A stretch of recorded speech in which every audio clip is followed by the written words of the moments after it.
伫咧台中北区一栋3层楼的透天厝，今透早那就是因为家事爆炸全倒毁，厝主翁仔某2人是拢无走出来，消防赶到现场甲送医了后，一个人是不幸死亡，一个是也咧抢救。 透天3楼的火烧甲真美，消防队全水灌救，而且出动分推车，将63岁吴姓男厝主救出来。台中市北区汉口路一栋3层楼的透天，1号早起7点外左右传出火警，火势一度延烧到隔壁3户。附近的店家讲，真正有听到起爆的声音，刷落来2楼、3楼就伫咧火海内底。先听到嘣一声，我们是隔壁早餐店，然后那边只听到声音，然后冲出来的时候已经在冒烟了。2楼的时候就开始，就已经是冒大火。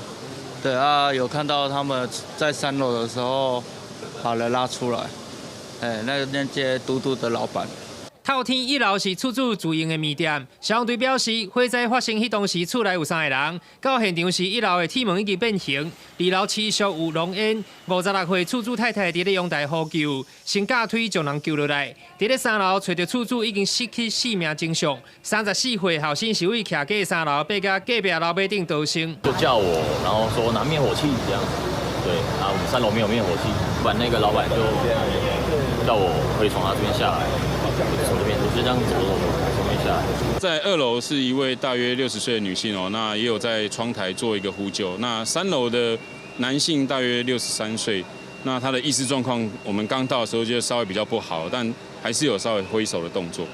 厝主翁仔某拢向送往中国赴医急救，吴姓厝主经过急救无效宣告死亡，厝主的太太受到击伤，持续救治当中。消防局表示，火势伫咧8点25分爆发，烧的面积大约71平方公尺，燃烧的3户徛家无造成伤亡。另外，详细起火原因也继续待调查。记者台中报道。